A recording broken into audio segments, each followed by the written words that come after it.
One of the things that's been very striking to me that became very clear when I was working on the epilogue of the book, when I was kind of pulling back and trying to look at what actually makes for a happy and successful life, was that I got this sense that nothing is more important than the ability to handle adversity.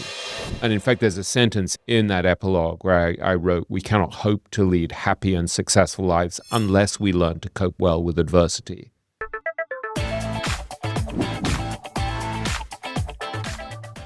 Before we dive into the video, if you've been enjoying the show, be sure to click the subscribe button below so you never miss an episode. It's a free and easy way to support us, and we'd really appreciate it. Thank you so much. All right, folks, I'm thrilled to be back with you on the Richer, Wiser, Happier podcast. I'm joining you on a beautiful summer day here in New York, and my plan today is to bring you something a little different. For the first time ever, I'm recording a special Ask Me Anything episode.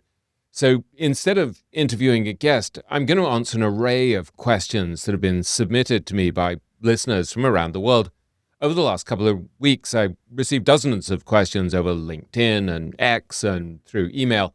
I also got a slew of terrific questions that were sent by subscribers to the Intrinsic Value newsletter, which is part of the Investors Podcast Network empire. So thanks a lot to Sean and Daniel, who host the Intrinsic Value podcast, for very kindly gathering those questions from their followers.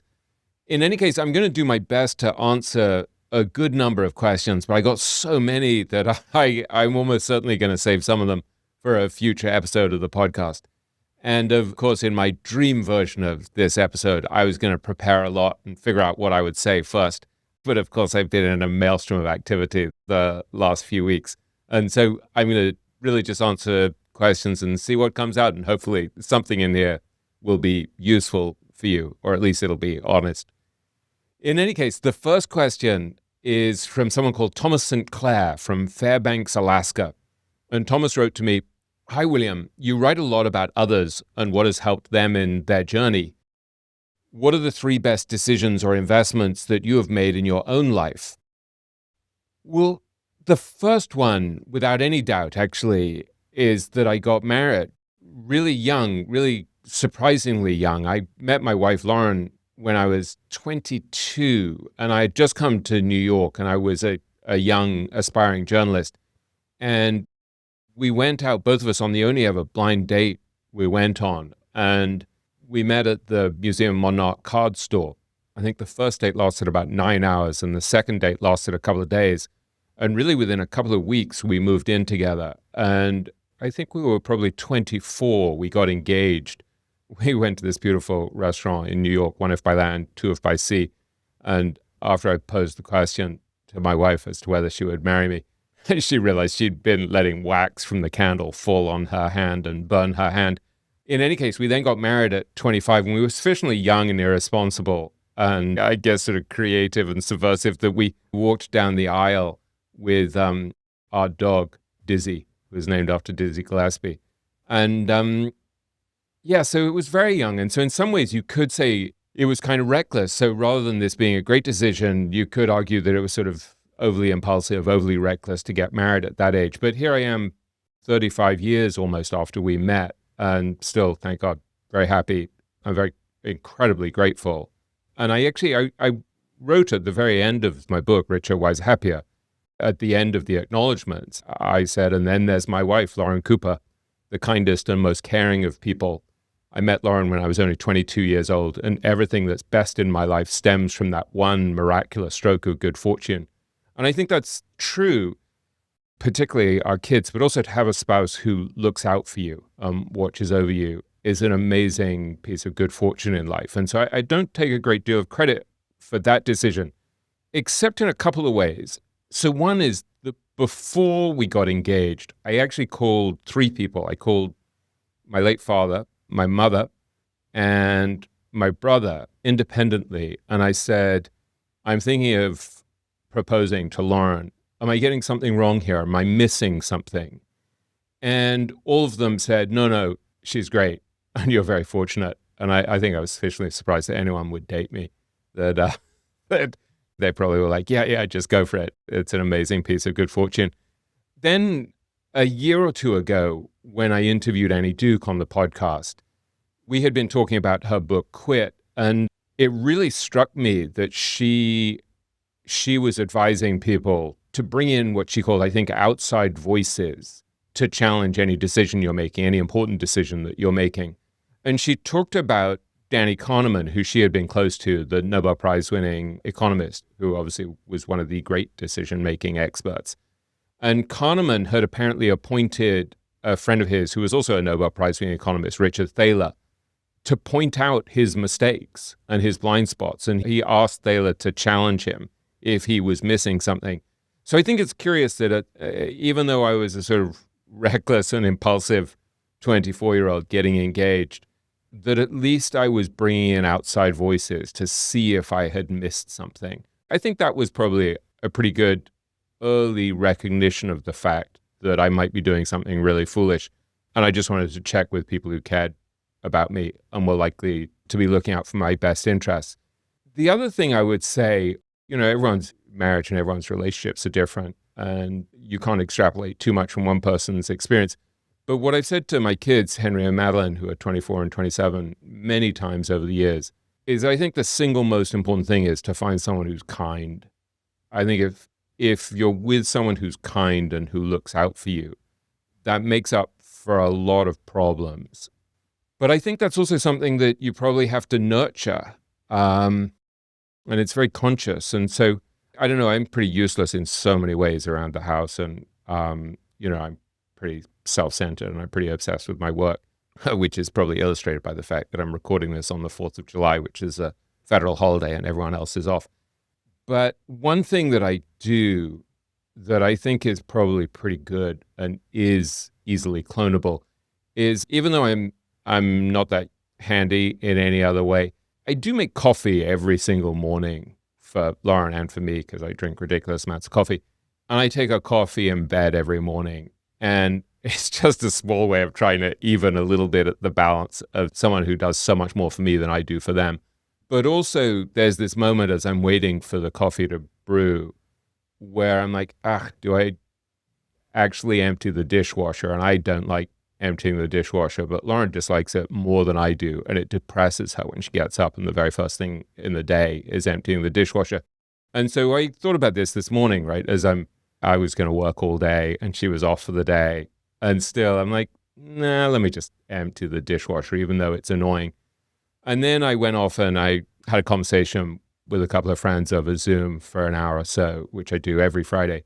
And then Lauren came in with these beautiful flowers, these wild flowers that she'd picked in our garden and had put in a vase that she made that I had admired yesterday.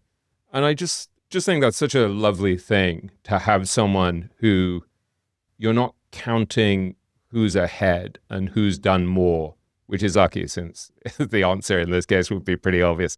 But somebody who is trying to make you happy. And, she knew that I had particularly liked this vase that she had made. It's really beautiful. And she had just brought it yesterday from this pottery studio where she's been going a lot. And so she brings me these beautiful flowers that she's grown.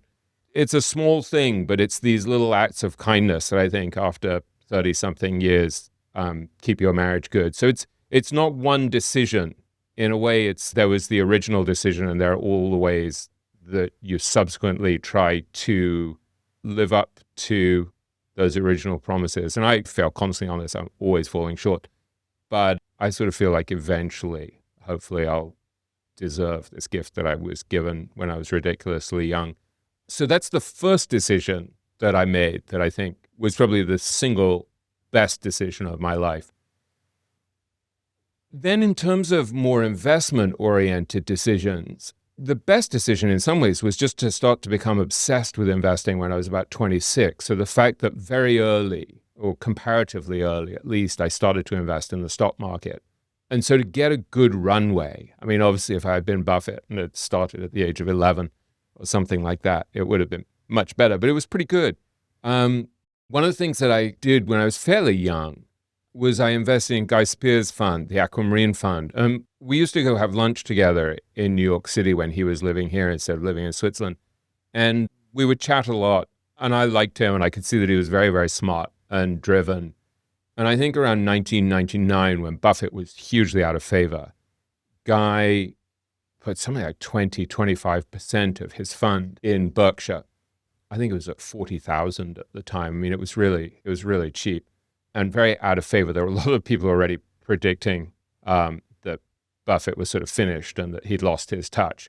And so Guy made this very contrarian investment. And I probably maybe a year later, maybe in 2000, possibly 2001, around then, I invested in his fund. And I didn't realize I was one of the first investors. And so again, it was a good decision where I got kind of lucky because I didn't realize actually, I ended up helping him with his book, The Educational Value Investor, many years later. And I think I only realized then when he wrote so candidly about his experiences before setting up his fund, I only realized I really hadn't done my due diligence. And I was just sort of making a call on the fact that this guy was clearly highly intelligent and ambitious. And I thought he was going to make money and I wanted to make money with him. So I think I got pretty lucky there. But again, in a similar way to maybe my good fortune with my decision to get married, and then the fact that I sort of protected that decision in some ways through trying to behave decently for the most part subsequently. The thing that made me lucky with the Aquamarine decision is I then had the patience to hold. So I've probably been in the fund for 24, 25 years, something like that. And similarly, I bought index funds very early, not that early, but certainly mid to late 20s, and kept them for 30-something years. I had another fund that I owned for about 14 years until finally I got turfed out of it because they changed the structure. I would have kept it indefinitely.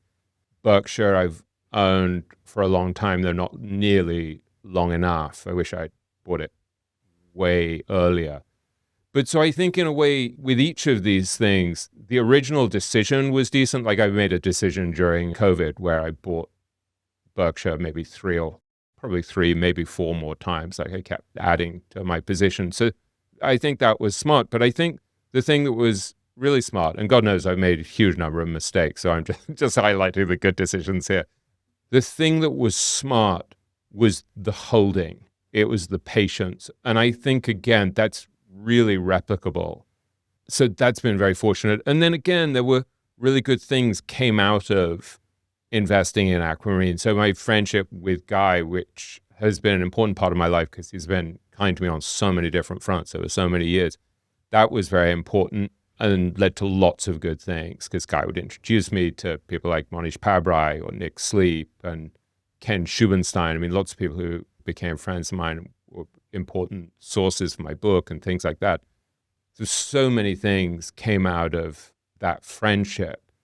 And also, I think one of the strange things in my approach to investing that came out of this is I've ended up several times investing with friends, which is probably unconventional and often a really lousy idea. But I think I'm invested in 4 actively managed funds, and they're all managed by friends of mine, all by people I really like personally, who are very smart investors, but also people I trust personally. And maybe part of investing with friends is it's a judgment call about their personality and whether they're trustworthy and the like. But part of it is that I think it helps me to be patient because I don't want to disappoint them in some way and have them feel like I've betrayed them by cashing out something. So maybe it's using my own personality in a way that helps me do the right thing and be patient as an investor. The third thing I would say in terms of one of the 3 best decisions or investments that I've made in my life was actually the decision to write my book, Richer, Wiser, Happier, which was in some ways a foolhardy act of courage because everyone would tell you how the book publishing industry was falling apart and it was incredibly difficult to make money off a book. And I've put lots of people off writing books myself. And I just put everything into the book. I mean, I just really put heart and soul into it. I think I spent 6 months even on the book proposal before I got started. And I went to India with Monish for 5 days to report just so that I could write the book proposal. And so it's a tremendous investment of time and energy and emotional commitment. And as I've mentioned lots of times before, I took 5 years on the book and I didn't take a single vacation. I really try not to work on Saturdays, but I very frequently work on Sundays and holidays. So it was intense and I put everything into it. And it was very stressful because when you're writing a book, you have no idea if it's going to resonate. And it's a long and quite lonely and quite painful process, and you're very exposed. And I missed my deadline by a couple of years, so I felt a tremendous amount of pressure. My editor at Scribner told me at one point, you realize that we can cancel your contract and get the money back. And his boss came to my paperback book party release recently and said to me, we never would have done that. And I told him that. And he's like, no, we would have done. I was really at risk. And so I had this feeling that I had failed before I even started, that, I hadn't even turned the book in and I'd already failed. And so it was very painful, very emotionally difficult. So I think if there's any lesson from that, it's that the things that we do that are hardest tend to be the things that are most rewarding. That's not always true, of course, but there's a great principle in Kabbalah, this ancient spiritual wisdom that I've spent a lot of time studying over the last 17 or so years. They talk about restriction, this ability to go against your own nature, that in a sense there's always this kind of force of opposition that you need to overcome in order to earn great light, as to put it metaphorically. And I remember a teacher using the metaphor of playing soccer and not having a goalkeeper and taking penalties, and it would just not be very rewarding. You need the struggle for it to be worthwhile. And so I'm still a little bit shell-shocked even a few years after the book came out, because it was so intense and so challenging. But at the same time, the book has done really well, and it's created so many amazing opportunities for me and really changed my life in so many ways, including creating this podcast and giving me the opportunity to give speeches around the world and various other opportunities. It's been an amazing thing, life-changing thing for me. So those three things, I would say, were, at least off the top of my head, the three great decisions, the three great investments, I guess you could call them. And it's interesting that they're a mix of personal, financial, professional. It makes me think of Charlie Munger saying, everything is one damn relatedness after another. All right, the second question comes from a listener called Tyler Hart. That's Hardt. And Tyler is he's chief portfolio manager at a firm called Pelican Bay Capital Management and lives in Naples, Florida, and is a concentrated value investor. And Tyler wrote to me, "Good morning, Mr. Green. I like this question already. Anyone who treats me with respect like that is greatly to be applauded. Good morning, Mr. Green. I would like to submit the following question for your Ask Me Anything podcast.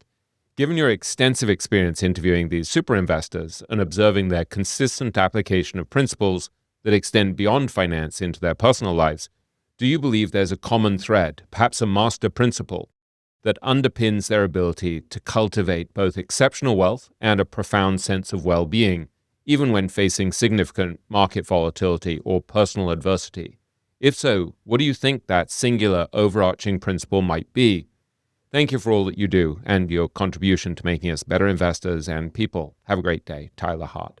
That's a wonderful question. Thank you. There's so much to this, the idea of a master principle underpinning the ability of all these great investors to cultivate both wealth and a sense of well-being amid adversity.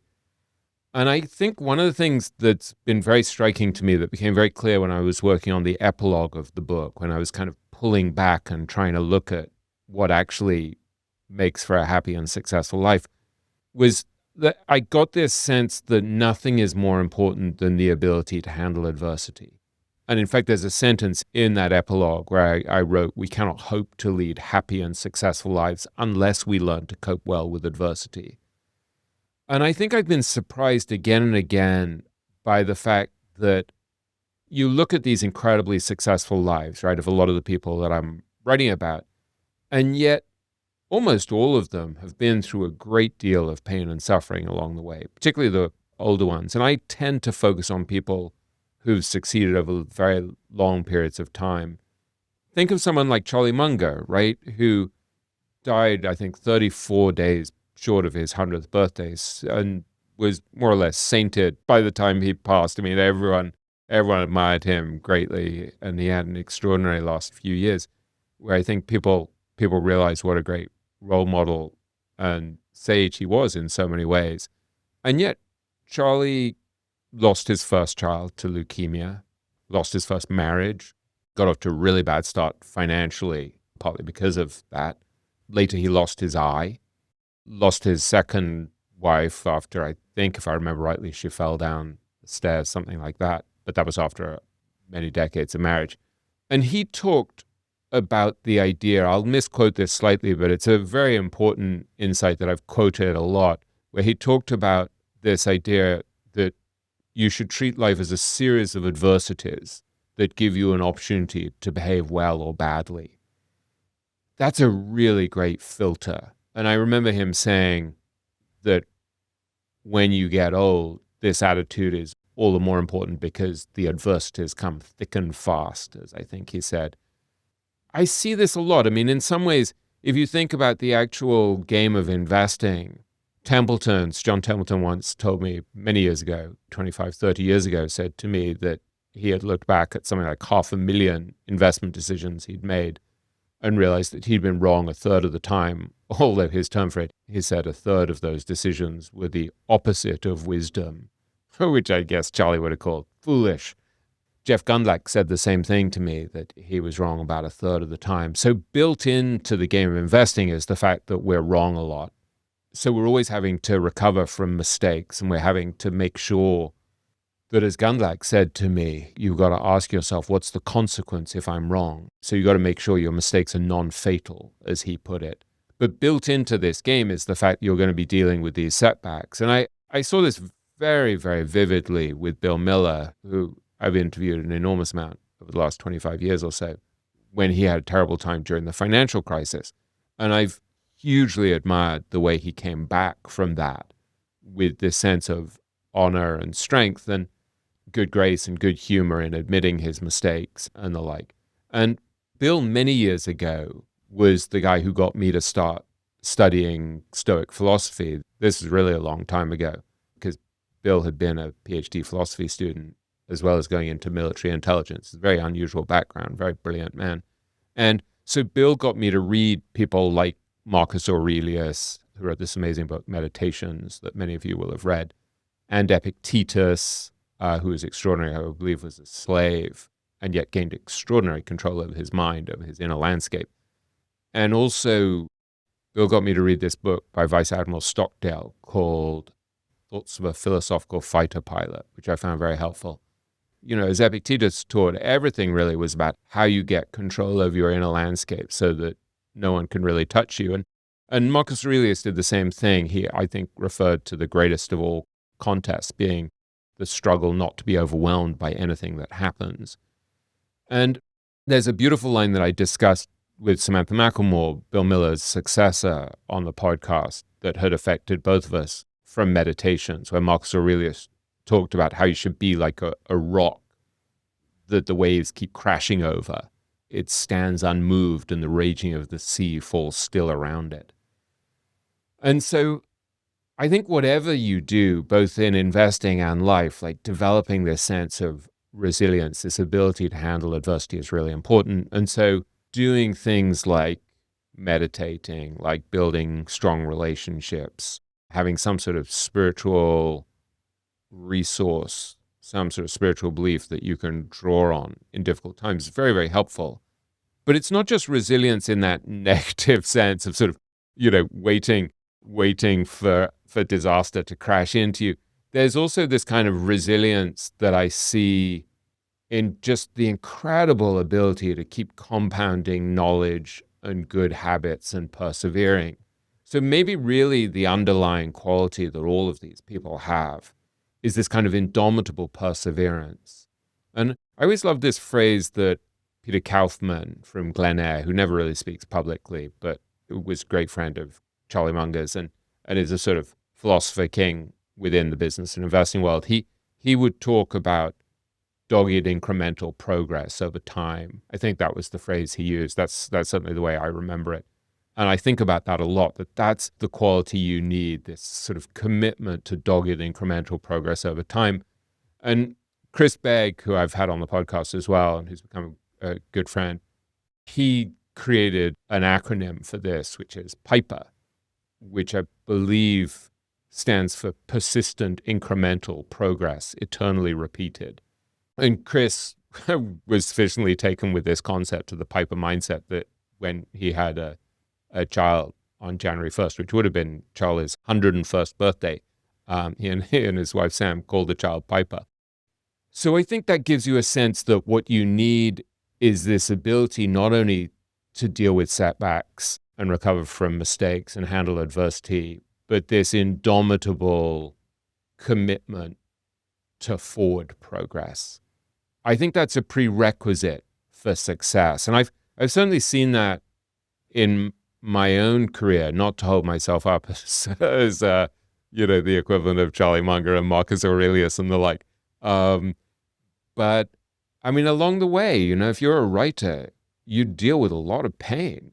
And I mean, there's the pain of the blank page and not knowing what you're going to say and having to wrestle with your thoughts, which I find hard. But B, it's been in some ways a terrible industry for, ever since I left Oxford at the age of, 20, and then I came to New York and went to Columbia Journalism School when I was about 22. And ever since then, so I've been writing for magazines and then later books and the like since I was 21. So this is a 35-year career. It's always been hard. I mean, I had so many stories killed over the years. You would spend months on a story and then it wouldn't come out. And you'd have to just hold it together and be like, okay, I'm gonna come back from that. And for a long time, I think I was very motivated by almost a desire to show them. It's like, I'm going to show those guys. I used ruder words than that in my own head. They never should have killed my story. And that attitude of indomitability, whatever it is that motivates you, I think is very, very important. I think as I've got older, there's less of a desire to show everyone and prove them wrong and all of that, although that's still part of my psyche. But there's probably more of a desire to be of service and to help, and in some way, hopefully, to be a conduit for insights that'll help people.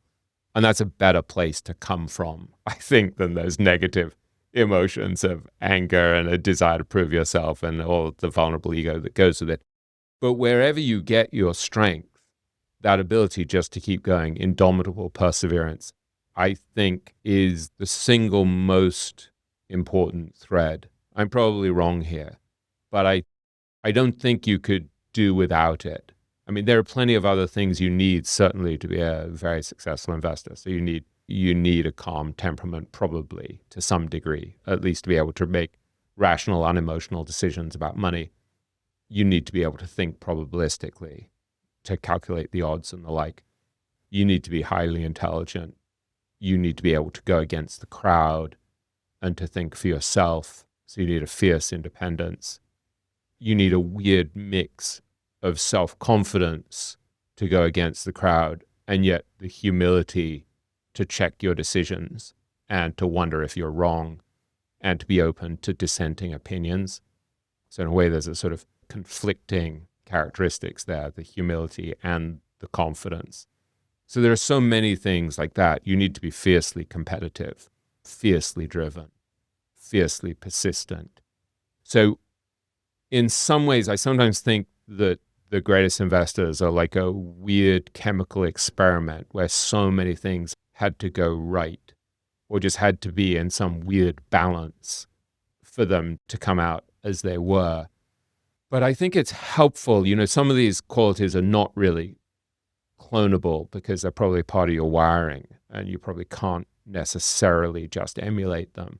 But I think the awareness that you're going to fail, you're going to be wrong, you're going to make mistakes, you're going to look foolish at times, and yet you're going to have to persevere. I think just that simple awareness is quite helpful. For me, when I look at my own career, I think indomitable perseverance, indomitable persistence has been the single most helpful quality that I've had. That would be my guess. So maybe I'm just projecting onto great investors, and I'm certainly not a great investor, but maybe I'm projecting onto them that I see they have to have that capacity just to keep going. I don't think it's just me observing this, because I have this friend who I wrote about in the book, in the chapter called The Resilient Investor, Matt McClanahan. Matt said to me, I think I quote him, he had started off at Goldman Sachs for many years, and he was once wondering why the people who had done so well at Goldman, what they had in common. And he said much the same. He said what he'd learned over time was that often it was just the people who didn't give up. They just kept learning, they kept evolving, they stuck to it, and they were willing to live through adversity. So yeah, the ability never to give up is key. But with the great investors, I mean, it's not just dogged perseverance, it's also that the game itself is so fascinating that they don't stop. And so it's that element of obsession with cracking the code that I think they also have. All right, next question. This is from a listener called Eric Chen, who lives in Hong Kong. And he says, I'm running my own hedge fund, and I'm a big fan of William's book, as well as Buffett and Munger. And he writes, Hi, William. You have interviewed and written about many great investors who have already become rich, wise, and happy. And then he says, if you were to inquire into the period before they became rich, wise, and happy, was there any anxiety, self-doubt, frustration, or any other typical negative emotions felt by them? If yes, what's the common characteristic that you observe in this group of great investors to eventually overcome those negative emotions and get there? It's a very interesting question. I think it's probably one that a lot of our listeners who are hustling to become very successful in their careers think about. I think I would challenge one assumption in the question, because Eric talks about how I focus on a lot of these investors who've already become rich, wise, and happy. But actually, I would argue that most of them don't have that trifecta of wealth, wisdom, and happiness. I think, as Charlie mentioned when he read the book, he was very struck by how many of the great investors got divorced. And I think to be extraordinarily successful often requires a kind of extreme focus, almost a fanaticism that leads people to neglect certain other aspects of their life. So sometimes they become extremely rich, but not that wise. Sometimes they become extremely rich, but not that happy. It's difficult to have all three. There are a few people who I know who have all three, but they're a definite minority. This question of whether they were dealing with these very difficult emotions before they became successful, like anxiety, self-doubt, frustration, and the like. Yeah, absolutely. I think one of the common denominators in pretty much all of the super successful investors that I've interviewed is that there was a great hunger in those early years. There was a great desire to make it, to make something of themselves, to succeed, to be independent. Think of Charlie Munger talking about his hunger for independence, the fact that what he and Warren wanted was not to be subservient to anyone, subordinate to anyone who could tell them what to do. They didn't want to be in some big hierarchical organization being told what to do. Think of someone like Mario Gabelli, who I've interviewed before. I wrote about him in The Great Minds of Investing and quoted him a little bit in Richer, Wiser, Happier, but not much.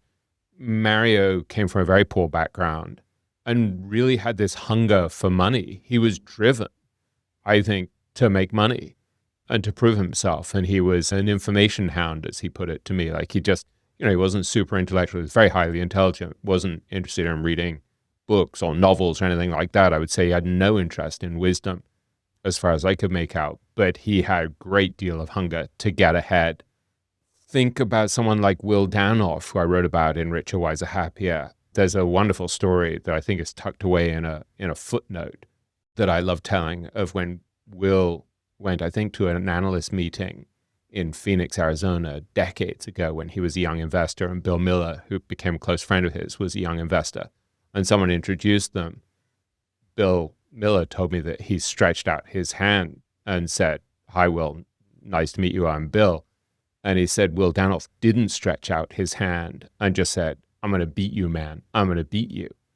And so I think that kind of competitive spirit, that sort of fire, was always there very early on, this desire for success, for recognition. And Will Danoff talks about how one of his shareholders many years ago sent him a photo It was a couple sent him the photo of their young child, their baby, who had just been born, I think, and said, this is who you're managing money for. And so I think he's done a great job of really keeping that idea front and center, remembering the idea that there's an element of service here. But there's still a great competitive spirit. I mean, he said to me once something along the lines of, frankly, I care more. And I love a phrase like that, I care more, because, it's three monosyllabic words, and yet, boy, do they have a lot of power to them. There's a sort of essential truth to them. So where does that sense of care come from? I mean, some of it's a desire to serve. Some of it, sometimes in many of these cases, is a desire for money or a desire for recognition or independence. I remember Bill Ackman talking to me once about how he just really wanted to have money so that he could say what he wanted, do what he wanted, think what he wanted, a real desire for bristling hunger for independence. And so I'm not really celebrating these characteristics. I'm not saying, oh, this is what you should be like. I don't think always those characteristics, that kind of hunger and fire and intensity, is a recipe for happiness. There's a sort of dissatisfaction and a drive often to the most successful people. I'm just sort of describing what I think is, what I think just I observe a lot.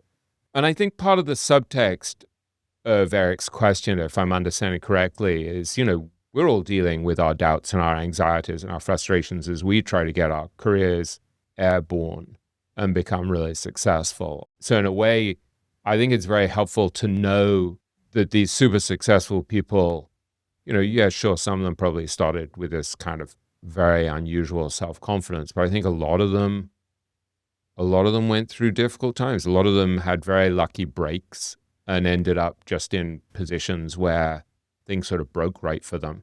I was very struck once, a story that Arnold Vandenberg's son, Scott, who became president of his company, Century Management, once told me, where Scott looked at Arnold, who had built a very successful life in so many ways, professionally, but also personally. And Arnold is a good example of someone who's rich, wise, and happy.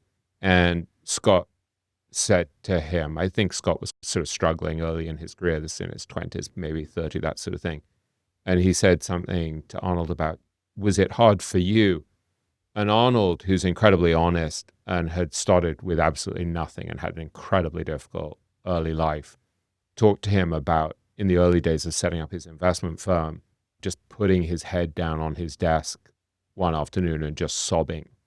So I think it's helpful to know that these people, it wasn't just handed to them. They had to struggle too. It was difficult. And so how you overcome those negative emotions, I don't know. I mean, we've talked a lot in various episodes of the podcast, particularly my quarterly discussions with Stig Brodersen, about how to deal with difficult emotions. I had an episode of the podcast, one of my favorite episodes of my podcast, where I talked to Daniel Goleman and this great Tibetan Buddhist meditation master, Tsoknyi Rinpoche, about dealing with difficult emotions. I would definitely encourage people to go back and listen to that. But then Eric, in writing this question, also asks a second part of the question, which is, if you were to inquire into their mental state after they have already made it, what is the one reason that keeps driving them to become richer, wiser, and happier? And that's a really interesting question, I think. And I had a very interesting dinner a few months ago with a famous investor in his 80s. Has an incredible record, is a formidable guy. And he was talking a bit about maybe setting up a new firm, having already set up very successful firms in the past. And I said to him, why not just manage your own money? I mean, this guy has already made huge amounts of money, clearly doesn't need the money. He's got a great reputation. And he just answered in one word. He said, competitive. I thought that was really fascinating, that someone who's been as successful as him just can't help it. He's just competitive. And I like this guy a lot. He's a very nice man. But I think that these are often kind of dysfunctional people harnessing this intense drive and desire for competition, victory, better returns, more money. And that's fine. I'm not knocking any of this. And I'm not saying this is what you should be like. I'm just trying to describe what it is I see. What I would say about the ones who are wisest and happiest is that they've managed to take that tremendous desire and transform it in some way to benefit other people. And if you look at the description of Arnold Vandenberg in the epilogue of the book, you see that here's a guy who overcame unbelievable difficulty, unbelievable pain, anger, disappointment, rage. He couldn't have had a worse start to his life. And yet he's become this extraordinarily kind, decent, loving, sharing person. And I think that points at something really important, which is that he's just looking out for other people. He's trying to lift up other people. And so I think there's this great paradox here that to be extraordinarily successful, I do think you have to have that desire, that intensity of desire. But to be happy, it really helps if you're focused on taking care of other people, looking after other people. And in many ways, Monish Pabrai, who I write about in chapter 1 of the book, is a very good example of this. He's taken his strange ability to sit on his own in a room and assess probabilities and make bets. And he's used it to set up Dakshana, where he's lifted thousands and thousands of really talented, really smart kids from really underprivileged families out of poverty. And that's a really beautiful thing to observe. He's done a tremendous amount of good. He talks about infinite good as a goal. It's pretty clear to me from my conversations with Monish over the years and from traveling with him in India to go visit those students, the Dakshana scholars, that the thing he loves most, the thing that gives him the most joy in his life, is actually when he goes to visit those families of the scholars in India. And so that's interesting, right? He has a zest for life. He loves making money. He loves investing. He's full of zest and pleasure and joy at the game of investing. But he hasn't lost sight of the fact that it's got to serve some grander cause, for there to be some kind of flow of energy, I think, where it's not just about, look at me, I'm so important and I'm so smart and I'm so successful, but it's actually benefiting other people. I think there's an important clue in that when you see people like Monish, Arnold, or someone like Nick Sleep and Kay Sakaria, who I write about in the book also, who quit the investment business at 45 and set out basically in the second half of their lives to give most of their fortunes away in a way that would help as many people as possible over the long term. That's interesting to me, that those people seem happy. And likewise, someone like Tom Gaynor, who's very charitable and very kind and decent, the CEO of Markel, who I write about in the chapter on high performance habits.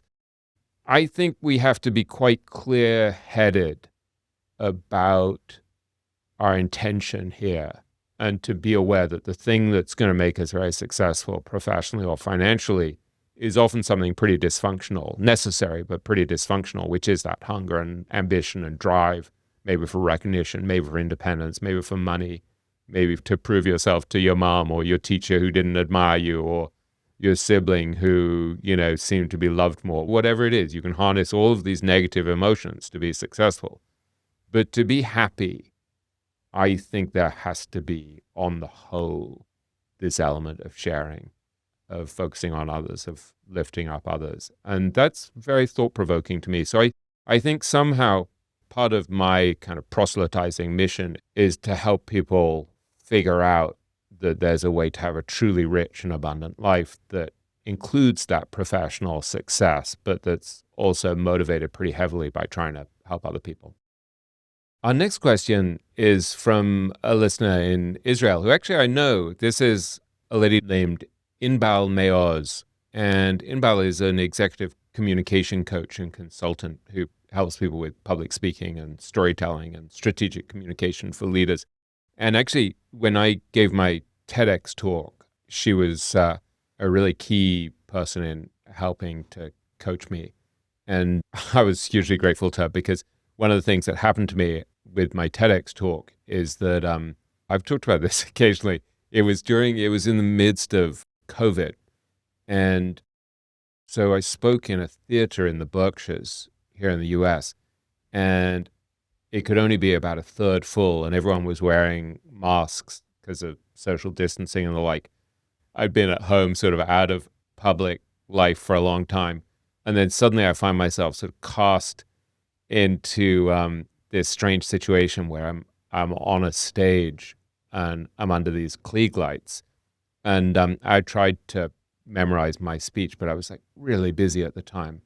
And about 2 minutes into the speech, I think I stumbled and kind of messed up what I was saying. And it kind of tipped me into this situation where I was like, oh my God, what was I going to say next? And I kind of froze. And amazingly, my daughter Madeline, who was about 20, 21 at the time, actually called out my next line from about 25 rows back and totally saved me. And there was something kind of deeply moving about the fact that I was kind of saved in this moment of embarrassment and shame when everything went exactly how I didn't want it to go, that Madeline came and kind of rescued me. And you don't see this in the video because Inbal very kindly edited it. And so, you can't see this moment that for me is the most profound and kind of moving memory of the thing. And so the TEDx talk is done really well, thankfully. But, for me, almost the most memorable part of it is screwing up in public, having the worst, the thing I had dreaded happen, and then being saved by Madeline, but then also being saved by Inbal. So I'm very grateful to Inbal on multiple fronts. And if you ever need someone to help you with public speaking or a TED talk or TEDx talk, she's really great. And let me know and I'll help put you in touch. So Inbal's question is, which of the principles you learned about from all your interviewees did you adopt in your personal life, and how did it affect your life? It's a great question. And there are a few things that I've adopted in a big way, because I spent so much time with these people and with their ideas and trying to distill their ideas and share what seemed to me most important, that I really have had a huge opportunity to incorporate them in my life. And I've not only written about them, but I've also spoken about them a lot in speeches and on podcasts and the like. So I really had a chance to pound in the things that are most important to me. So one of the things that had a really profound impact on me is this idea of the art of subtraction, the idea that at a time when most of us are really overly busy and there's so many inputs, there's so much noise, there's so much coming at us, and life is faster and more complicated than it seems to have been ever before. I think in some ways the superpower is this ability to subtract complexity. And I've seen this again and again with the great investors. That think of someone like Bill Miller, for example, who he really has simplified his life to a point where he's reading, he's investing, he's thinking, he's hanging out with his wife. He explained to me once, I always loved this story, that someone had asked him if he could speak at a gala, or gala, as I think you would say in America. And he said, yeah, what's the dress code? And they said, black tie. And he's like, no, I threw out my tuxedo and I'm never buying another one. And I loved that there's a kind of self-awareness, a slightly ornery self-awareness that has him say, no, I'm just not going to do it. I'm not going to do these things that aren't right for me. And I remember visiting him at this home that he had in Maryland, and it had been decorated by his sister. And he had a home in Florida that had also been decorated, I think, by his sister. And he had a bulldog that he really loved, because you have to have a bulldog if you want a bull market. And he had a beautiful, sort of handsome portrait of the bulldog in his library at home. But his sister used to walk the bulldog often. He didn't even pump gas in his car. He didn't fly commercial. He hadn't flown commercial, I think, in 20 years or something. And yeah, it's fine to point out, well, it's all very well. If I was super rich, I would live the same way. But actually, the idea of subtracting complexity and focusing on what matters most is very, very replicable. And so watching someone like Bill had a big impact on me. But similarly, watching Monish, for example, who said basically that he's just sitting around with a very empty schedule, studying stocks, reading, playing some sports, biking, doing his philanthropic stuff. He would say he would go out for a meal with someone, and if he didn't really enjoy it, he would be like, nope, never seeing them again. That's it. Didn't want to meet with prospective clients because he just didn't like, because he called it the mumbo jumbo of all that marketing stuff. So he didn't do that, even though it meant that he would raise fewer assets.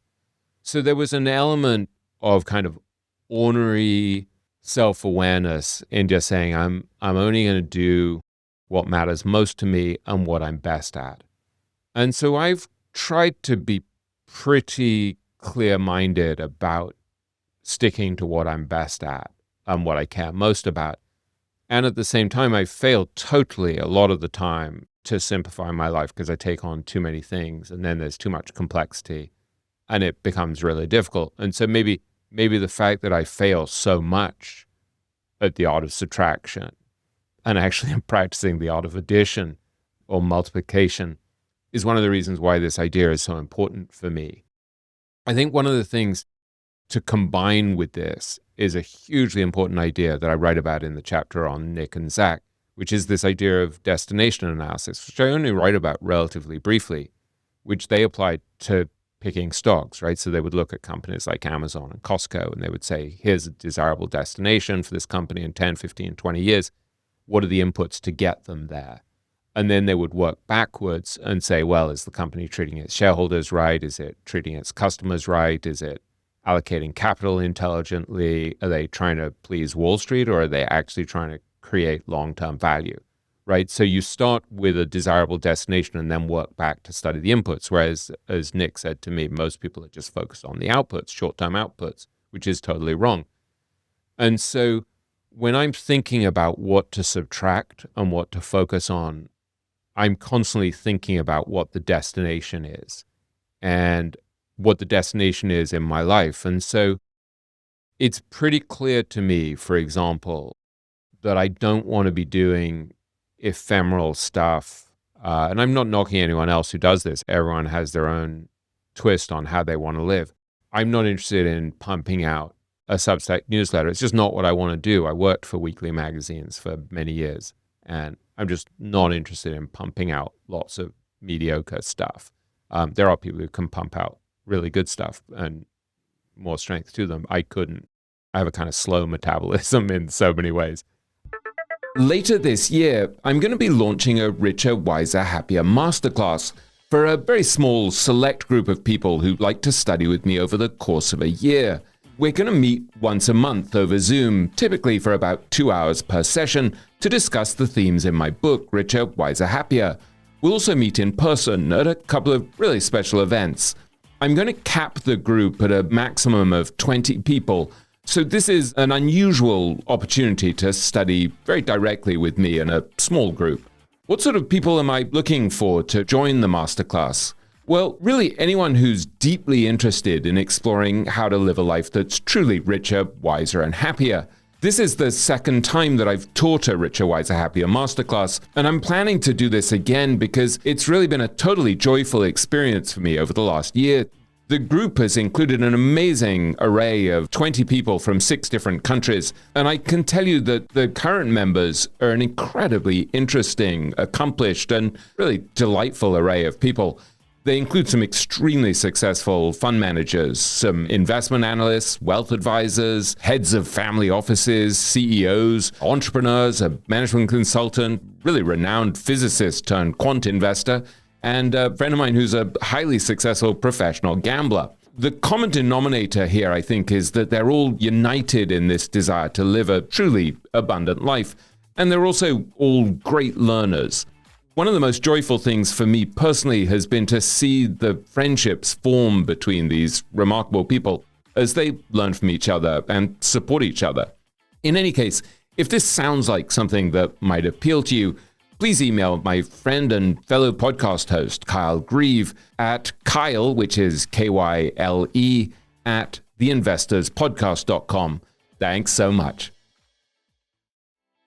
Hey everybody, it's Clay Fink here, host of We Study Billionaires. About 2 years ago, we launched our TIP Mastermind community to create a place for value investors to talk stocks and connect with other like-minded people. And since then, I've had the pleasure of connecting with a wide range of really interesting members of the community, many of which are entrepreneurs, private investors, or portfolio managers. Value investing can be a difficult and lonely journey on your own, and the mastermind community can help fill that void as our vetted members are eager to connect with others and help each other in various ways. We host weekly live Zoom discussions that feature Q&As with podcast guests, social hours with TIB hosts, stock presentations, and member spotlights. And coming up in October, we'll be hosting a few in-person events for the community in New York City. Whether you're wanting to talk stocks or simply want to network with like-minded people, I would encourage you to apply to join our TIB Mastermind community today, as spots are limited. Simply go to theinvestorspodcast.com/mastermind to join the waitlist to apply. That's theinvestorspodcast.com/mastermind. If you enjoy excellent breakdowns on individual stocks, then you need to check out the Intrinsic Value podcast hosted by Sean O'Malley and Daniel Monka. Each week, Sean and Daniel do in-depth analysis on a company's business model and competitive advantages, and in real time, they build out the intrinsic value portfolio for you to follow along as they search for value in the market. So far, they've done analysis on great businesses like John Deere, Ulta Beauty, AutoZone, and Airbnb, and I recommend starting with the episode on Nintendo, the global powerhouse in gaming. It's rare to find a show that consistently publishes high-quality, comprehensive deep dives that cover all of the aspects of a business from an investment perspective. Go follow the Intrinsic Value podcast on your favorite podcasting app and discover the next stock to add to your portfolio or watch list. I'm much more interested in quality than quantity.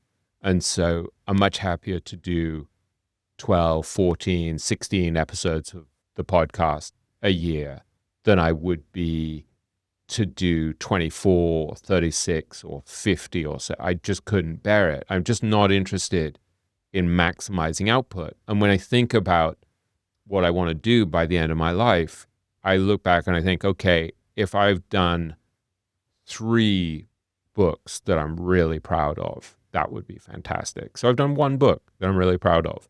I mean, I've ghostwritten various books, have been very successful and the like, but they're not really mine. I edited a couple of magazines where I worked with some amazing writers and I learned some skills and I had some very, very rich, interesting experiences around the world. But that's ephemeral. That stuff will be forgotten.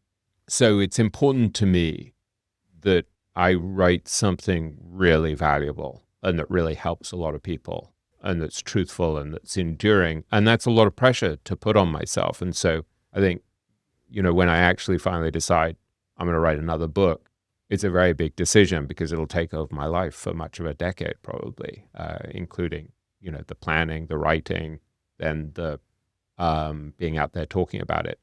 So destination analysis is really important for me. And when I think about what a really rich and happy life is, it's clearly got to have great relationships. And so that's been hugely clarifying for me in my study of the super investors, is to realize the extent to which their relationships really drove their success and their happiness, the richness of their lives. And so that's also been very clarifying for me, that in the years where I was really hungrily driving to get ahead and also just to survive in the very difficult world of magazine writing and magazine editing, I naturally underestimated the importance of relationships because I was so busy working. I think I'm much less prone to do that now. I have much more of a keen awareness of how important it is for me to invest in my relationships. So that's been really key. And then the other thing that has affected my life hugely that I learned from great investors is Munger's idea of avoiding stupidity. That's become an extremely practical tool that I use constantly. And just the idea of really thinking about what not to do in any situation is hugely helpful. And then I think the other thing that's just become increasingly clear to me, not only from watching The Happiest Investors, but also from all of the more spiritual and philosophical stuff that I study, it's clearly hugely important to serve others and to help others. And I just think I wasn't that focused on it. I mean, I think I had an inherent sense of the beauty of something that was well done. Like I was deeply committed to quality. So when I wrote an article or I worked on a book, as a ghostwriter or as an author myself, I was deeply committed to doing as good a job as I possibly could. Same with speeches. Like I just really deeply care about quality being good. Some of it was driven by a fear of being judged and, having people think I was mediocre. And some of it was just driven by an inherent love of things that are beautifully done, beautifully made. But I don't think I had a keen sense of service. I didn't really have a keen sense probably until pretty late in my 40s and maybe around 50 of just how important it is to take your talents and use them to help other people. And it's just much more obvious to a lot of other people. I don't know. It took me a long time to figure that out. And so again, watching and trying to reverse engineer the lives of very successful people and seeing where they fail and where they succeed and what makes them happy really made me focus a lot on things like the quality of their relationships, the quality of their commitment to a few simple habits that would compound, and the removal of all the stuff that was ephemeral or unimportant or didn't play to their strengths. So I think that kind of ruthlessness about focusing on what matters most to you and focusing on what you're best at, that's been really, really helpful to me. Our next question is from a listener called Parin Mehta, who is an investor and board director, a VC, and an executive coach to founders and executives based in Singapore.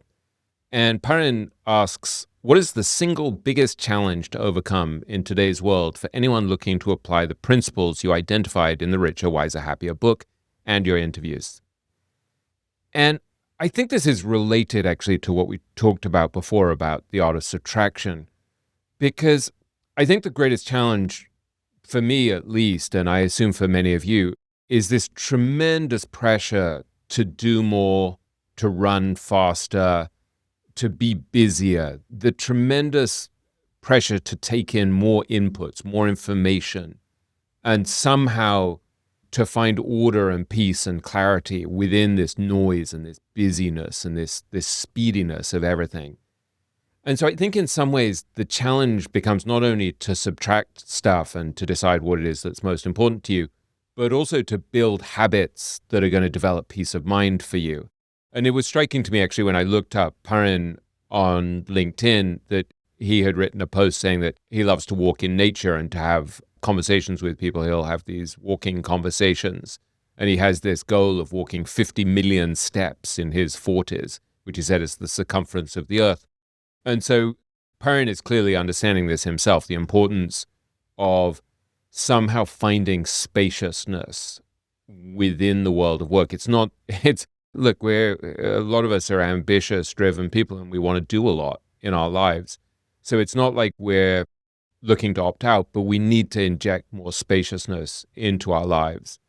And I'm very intrigued by people like Laura Geritz, for example, who I wrote about in the High Performance Habits chapter of my book, who is a very successful, very smart, very driven investor, very good fund manager, who's extremely rigorous in her analysis and her research, but who regards the investment challenge as more like freestyle verse, as she puts it, free verse rather than just stilted prose. And she applies this mindset to the way she lives her life. So on Fridays, she'll have these very free-form days where she'll often go sit by a stream with a journal and a book, and she'll just read and think and gather her thoughts. And so it's a very cerebral, very peaceful way of approaching the investment game. But at the same time, she travels a tremendous amount and goes to visit enormous numbers of companies around the world. So she's working really intensely and really hard, but there is this sense of openness and freedom that's less rigid. And it struck me the other day, I've spent a bunch of time recently with a terrific hedge fund manager, a very successful hedge fund manager who kind of flies below the radar. So I've never formally interviewed him at all. He's actually turned me down in the past for a formal interview. But we've become friends, and we were talking the other day about his meditation habit. And he was saying that he's probably meditated for 20,000 hours over the years.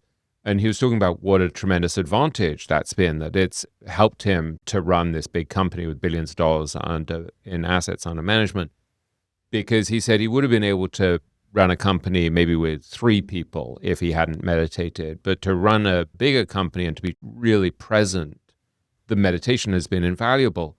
And you feel that when you're in his presence, like there's an openness to his manner, a spaciousness to his manner, and a centered quality to the way he is in a conversation that I could see as a very rare and unusual characteristic in a busy, intense, hugely competitive business like the investment business.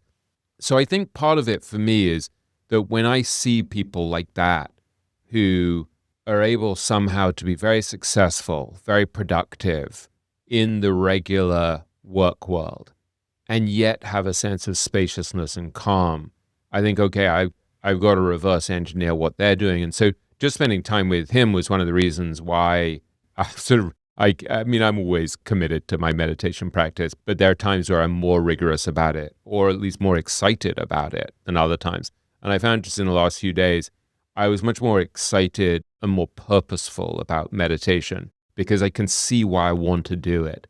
And likewise, I think when I spent time with Dan Goleman, who I've interviewed on the podcast maybe 3 times, who's been meditating for 50 years and wrote this book, Altered Traits, about how meditation actually rewires you, rewires your brain. When I spend time with him, it also confirms for me this is a hugely important practice. And to be as successful as he's been as a nonfiction writer and a coach and a psychologist and all of these things, but also as a really wonderful human being, I can see that that's built, that his presence and his openness and his joyfulness is built on this practice of meditation that allows him to be very spacious. So I think for all of us in this world of just massive inputs, this kind of cascade, this barrage of inputs, trying to figure out what to do with the gadgets, trying to figure out what to do with the screens, trying to figure out what to do about this compulsive desire to fill every space in our lives with checking something, doing something, and instead to be more thoughtful, more mindful about how to keep some of that space open. I think that becomes increasingly important, and the people who are thoughtful about it will have a tremendous advantage. And it's interesting to me that as people worry more and more about things like AI replacing humans in a lot of white-collar jobs, these human skills, these deeply human skills and qualities become more important. And so things like intuition, things like being able to listen with real openness and real compassion, real presence to people, those human qualities become really more important because those are quite hard to replicate, I think. And there's a related question, which I think I can fold into this, from a listener called Justin Miller, who's a process improvement manager for, I think it's pronounced the PULT Group, P-U-L-T-E, but I may be mispronouncing that. If so, I'm sorry. And Justin wrote very generously over LinkedIn. He said, "Your interviews on the Richer, Wiser, Happier podcast feel so intimate, insightful, and deeply human. When you're preparing to sit down with someone as complex and accomplished as Monish Pabrai or Howard Marks, what does your preparation process actually look like? How do you balance research with intuition so the conversation feels both deeply informed and genuinely alive?" First of all, thanks so much, Justin, for those very kind comments.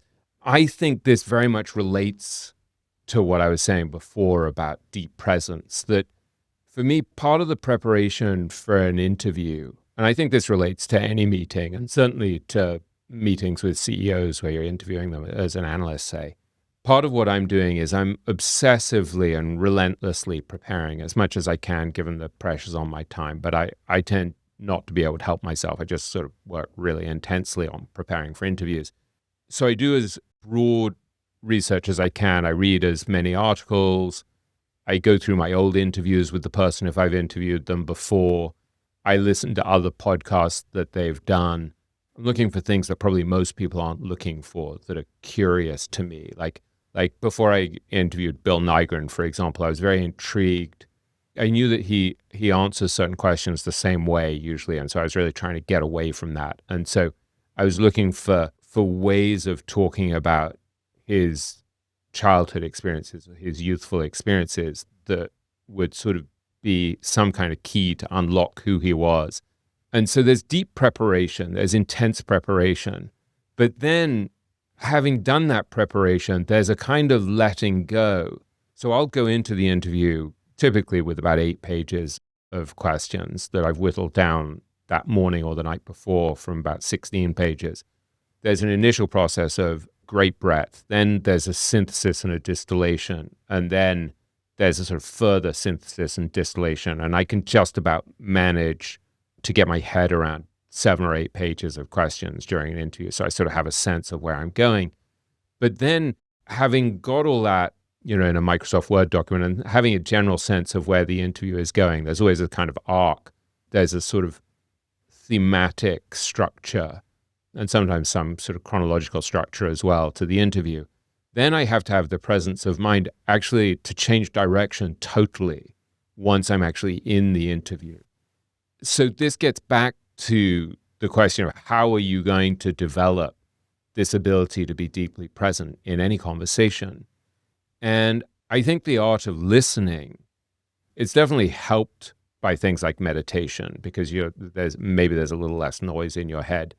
It's also just helped by deep curiosity. I mean, I'm just really interested in the people I'm listening to. And there's a sense of flow when I'm in an interview where I'm so engaged in the topic, I'm listening so intensely. But it's a strange process being in an interview because there's a part of my brain that's always looking at the questions and thinking about where I'm going next. And simultaneously, I'm present and listening to them as they're answering and figuring out where they're going to end and how I can follow that in any direction. So I might have about 4 or 5 different directions that I can go in as they approach the end of what they're saying so that I know how to follow up.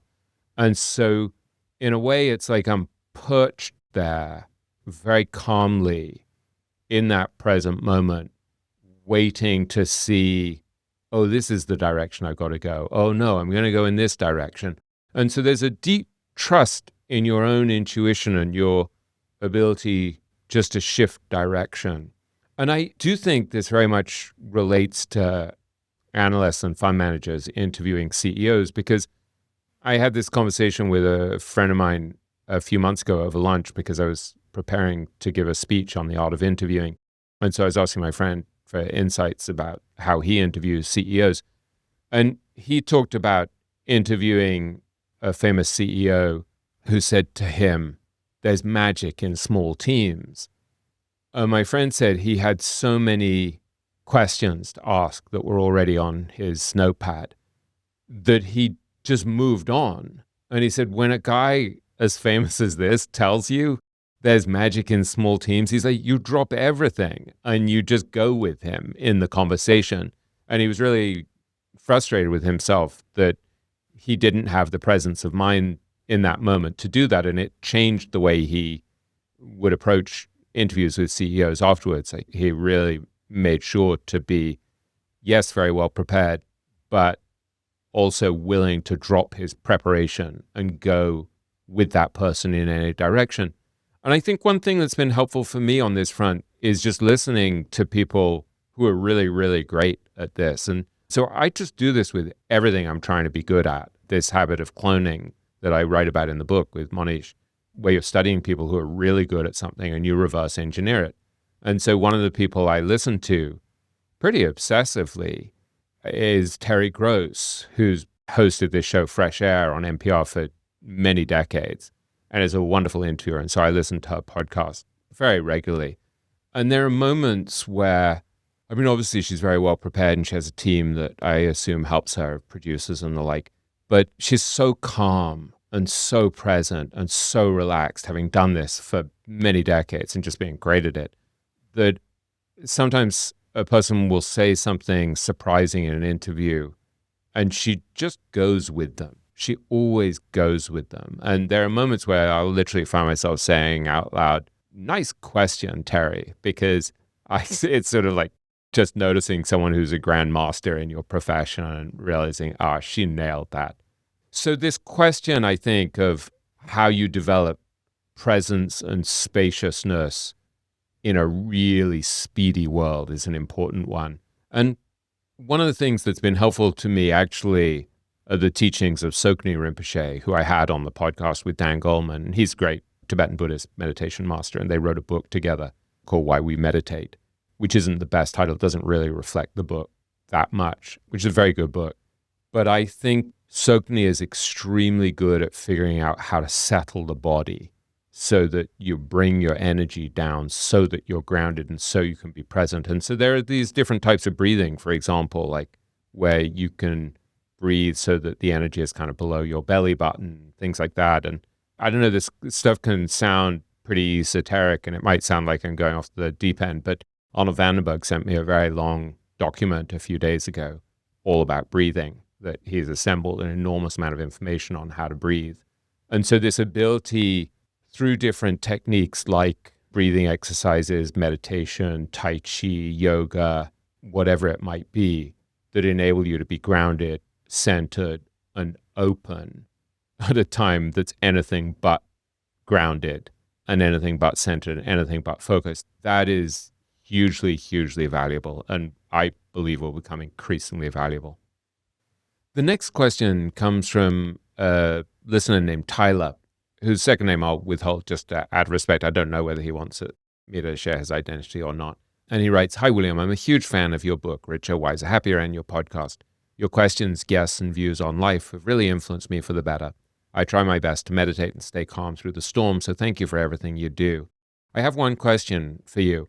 I know you've spoken about this, but I wonder if you have any advice for me or anyone else who might be going through something similar. I'm a video editor who currently works in unscripted TV in Los Angeles. You may or may not know, but the Hollywood industry is crumbling, and many people have been out of work for months or even years. People say I'm good at the job, but I'm finding it harder and harder to find work. On top of that, I'm a new dad. My wife and I had our first child. If you want to see her, I would gladly send you a pic. So I'm starting to get extremely anxious, worried, and possibly scared about providing for my family during industry change. I know you went through something similar when you lost your job at Time magazine and publishing went down and never really recovered, but you adjusted and were able to write some of your best work. So I have 3 questions for you. 1, did you have similar emotions to me that I'm having right now? What did you do to keep your emotions in check? 2, would you suggest perseverance or pivoting when the industry you work in declines or changes? I love the work I do. It's the only work I've done. But in some ways, because of the new family, I could see myself doing something else too that's completely different. 3, how did your family react to the change when you were working for Time? Were they worried as well? Please let me know. Thank you. This is a wonderful question. And I got this question a couple of weeks ago from Tyler, and I started thinking about it really a lot and thought this alone was a reason to do this podcast episode because these are such important questions. And so, yeah, back in 2008, the fall of 2008, when Lehman Brothers went under, the journalism world was getting pummeled at the same time, partly because of the internet, partly because advertising had fallen off as business moved towards the internet. You know, Time Inc., where I worked, had also done this catastrophic merger with AOL that had destroyed enormous amounts of value. And so for various reasons, and because I was extremely expensive, because I was editing the European, Middle East, and African edition of Time.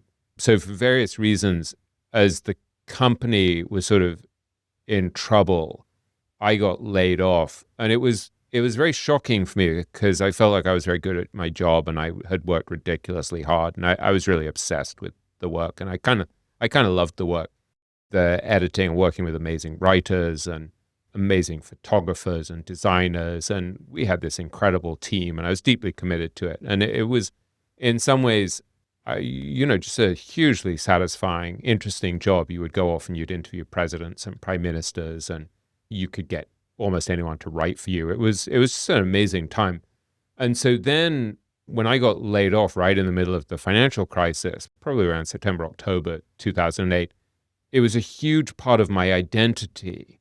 But there was also a great deal of uncertainty because I was living in a beautiful home in Belgravia in London that was largely paid for by Time, and they sent my kids to private school. And I'd been living abroad for quite a long time, because previously I'd been in Hong Kong for 5 years editing the Asian edition of Time for a while, and before that being the deputy editor. So I hadn't been in America for many years.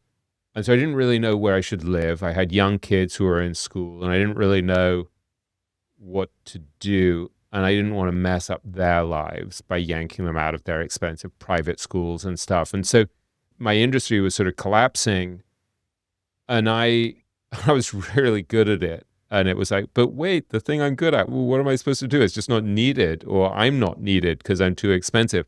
And I was young, or at least it feels like I was young. In retrospect, I think I was 40. So now I'm 56. So yeah, so it was very painful. So the first thing I would say, Tyler, is yeah, I feel your pain. I mean, it was very difficult. And I remember calling home. My boss at the time called to tell me that I was being laid off. And I called home, and my son Henry literally projectile vomited in the living room of our home in London. And so it was very intense. And, we were a very close family, and we talked about everything. We didn't hide stuff.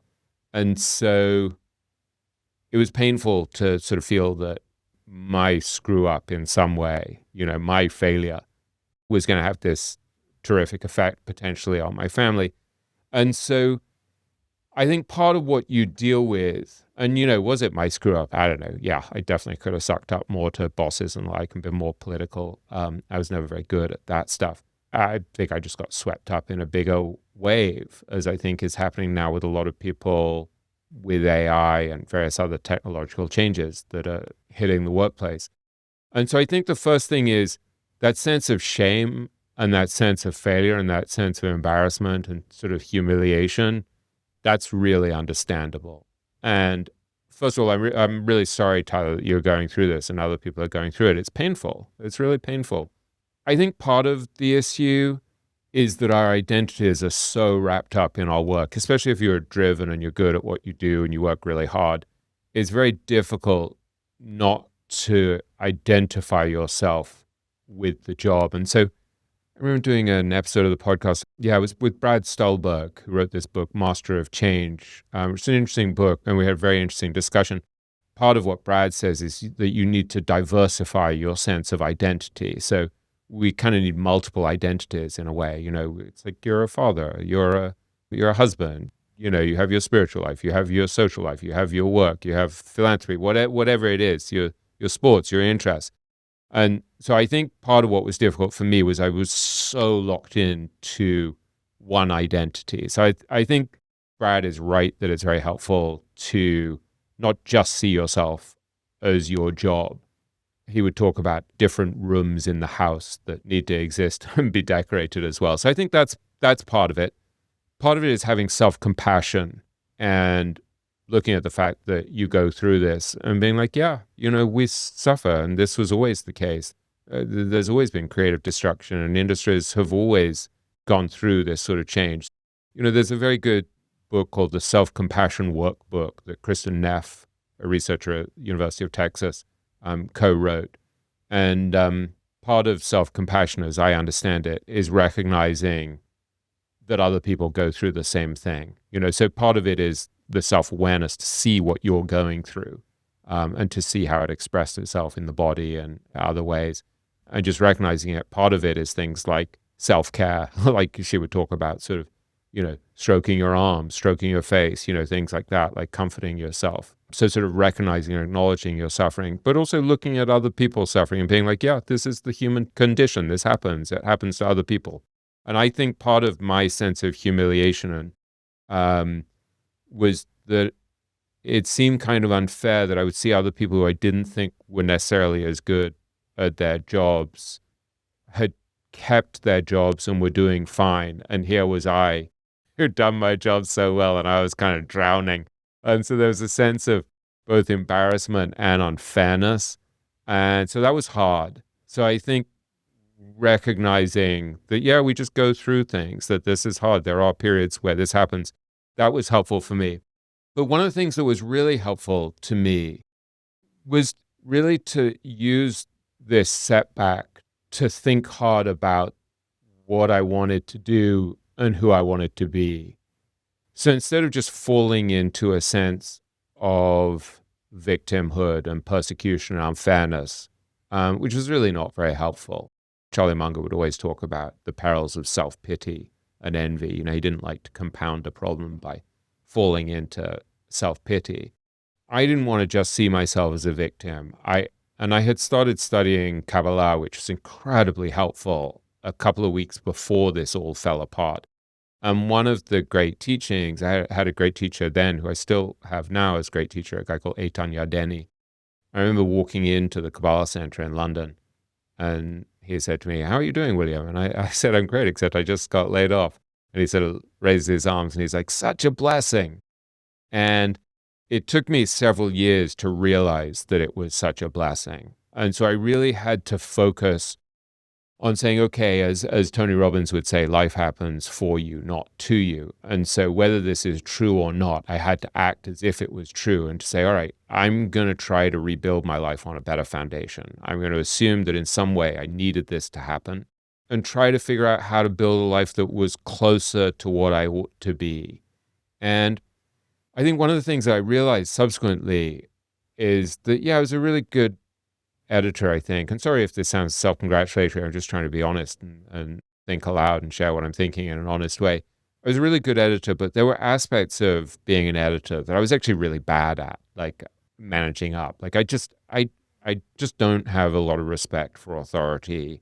I'm pretty subversive. I was much more obsessed with quality and making things read beautifully or look beautiful than any of the political stuff, which I just sort of neglected totally. And so something like this podcast, where I'm really just free, thanks to my friend Stig Brodersen, to do pretty much what I want to do, like, that's amazing for me.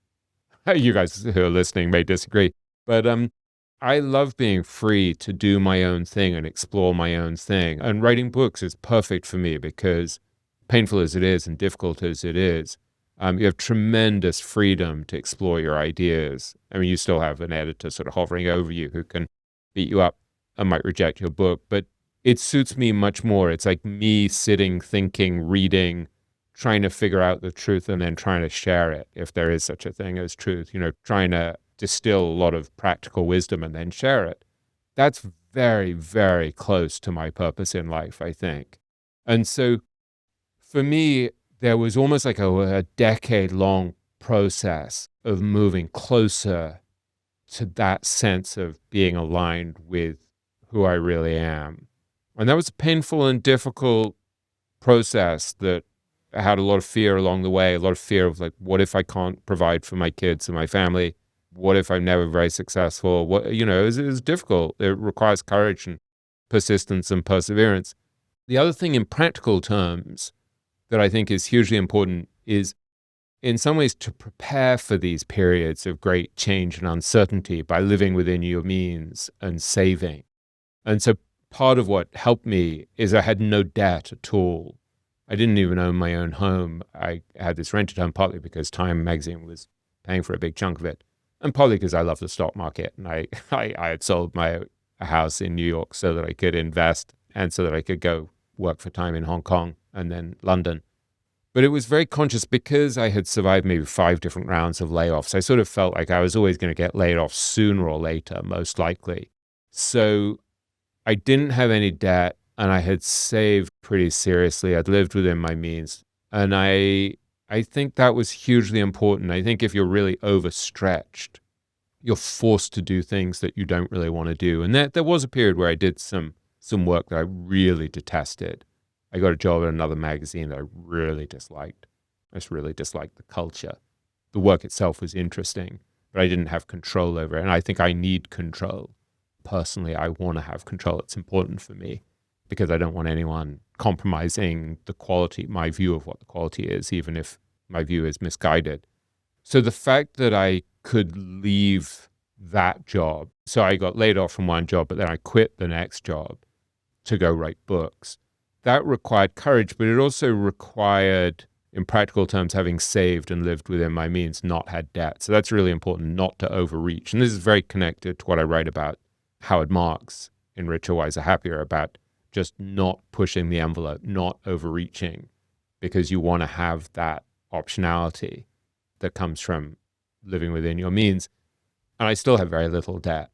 But I think the other thing, this idea of just trying to be much more deeply aligned with who you are is very valuable. And I would often think there was a beautiful teaching from this great Kabbalist, Rav Berg, who I studied with, who passed away several years ago, who used to say that every day of your life you should be asking, please show me the purpose of my soul.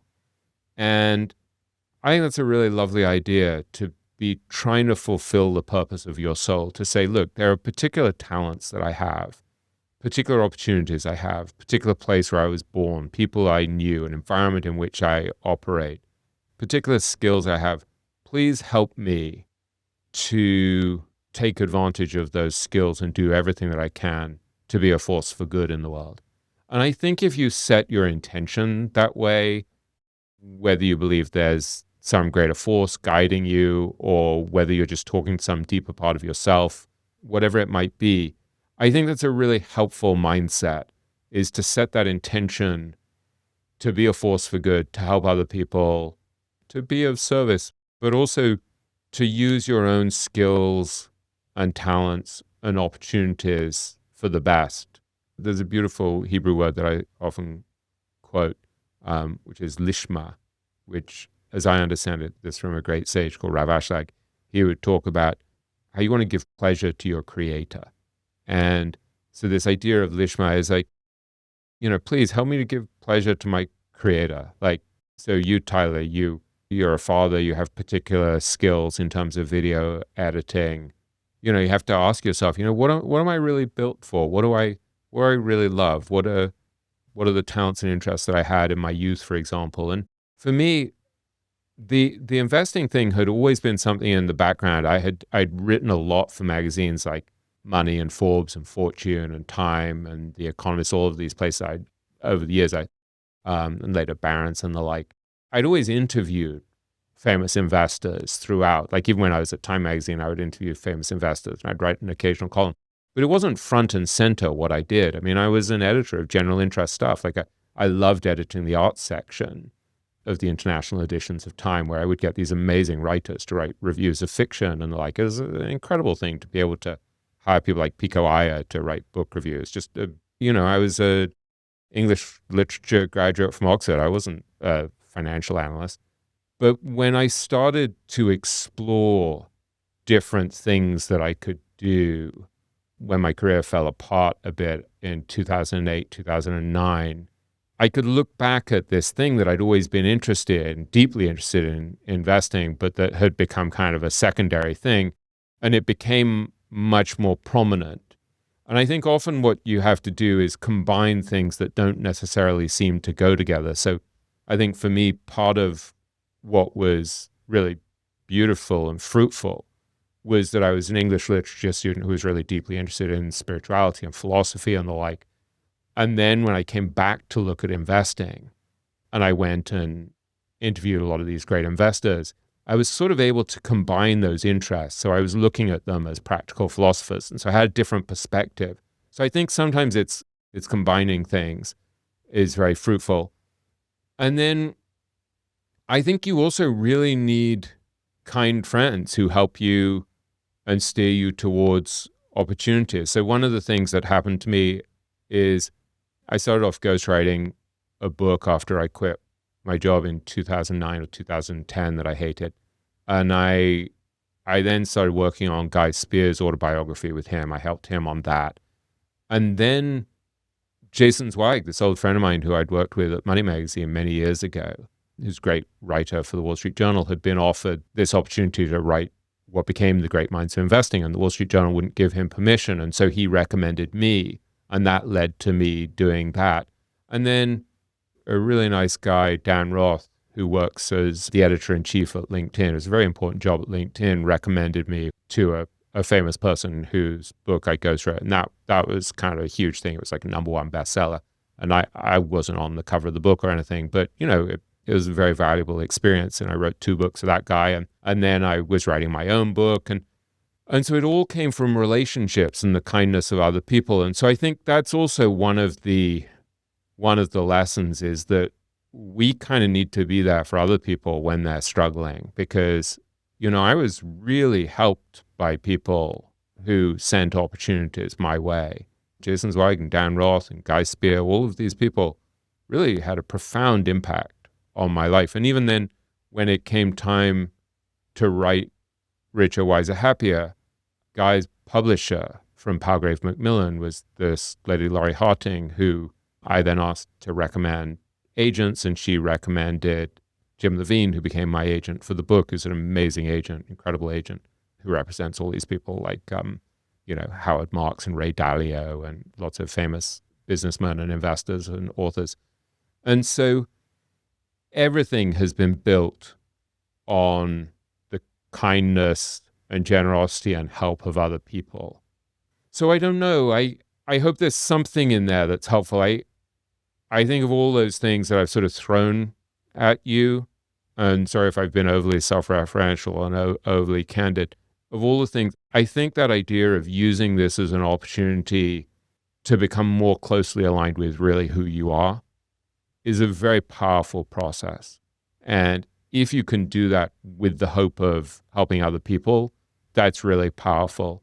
And at the same time, I think have self-compassion as you deal with the emotions. It's like, yeah, there's fear. Yeah, there's shame. There's sadness. There's regret. There's a sense of unfairness. There's a sense of, I had a real terror of like, what if I couldn't take care of my family? That was a huge thing for me. These are painful emotions. The other thing I would say is I really wanted to model being resilient for my kids. They saw how challenging that period was. And I think when things worked out, thank God, and now I'm much happier than I was actually when I was at Time Magazine, really, thank God. I mean, Eitan was right when he said such a blessing. It has been a blessing. That blow of losing my job at Time sent me in a much better direction.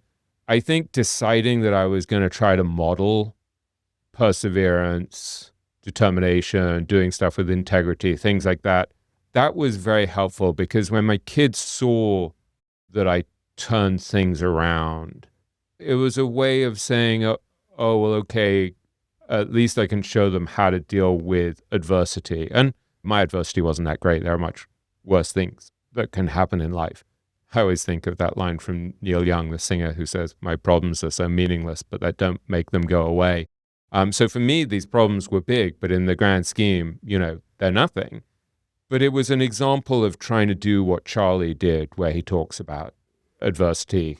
If you see life's a series of adversities that give you an opportunity to either behave well or badly. I'm sort of proud of the fact that I approached that period with courage.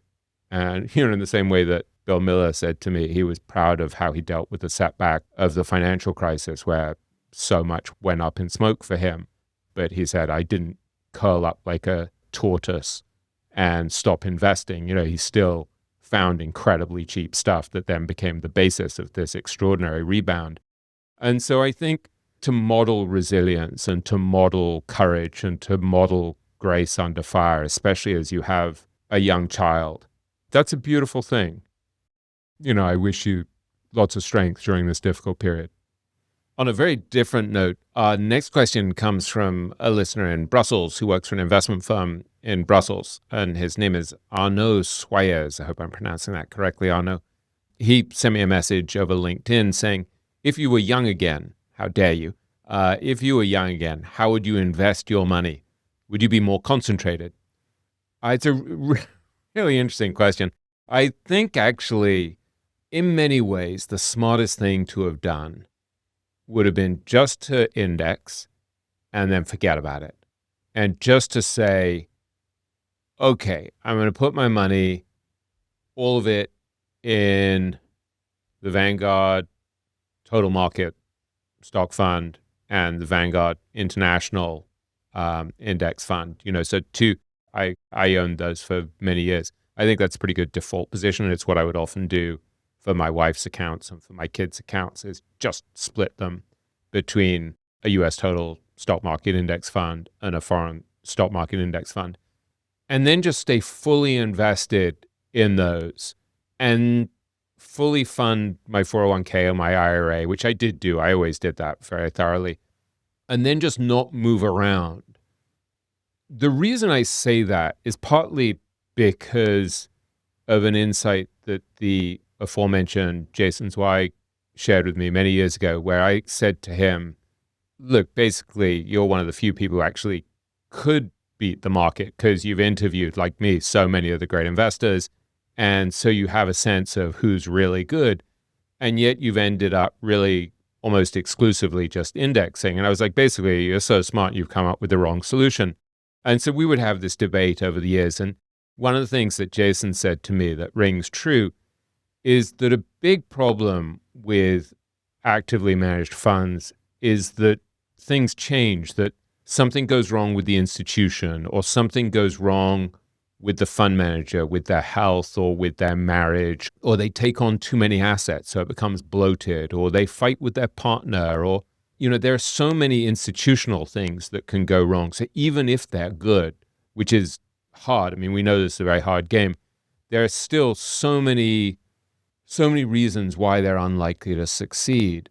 So I think that's the first thing, is to have a foundation. And this is very idiosyncratic, and I don't know even if I fully agree with myself, but I'm sharing these ideas and you can make of them what you will.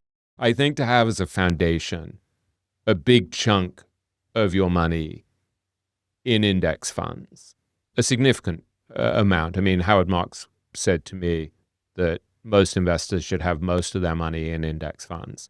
I think that makes sense. And look, I mean, I'm totally committed to investing in actively managed funds. I can't help myself. So I have a bunch of retirement money and the like, and a bunch of my wife's money is in index funds. But my heart is in concentrated value-oriented funds that are very contrarian, tend to find a few mispriced bets and snap them up at really opportune moments and then hold them for a very long time. That's sort of where my heart is. I think that's a really beautiful approach, and that is the essence of what I've tried to do, although I don't do it myself. I farm it out to people I trust who I think are really good at that.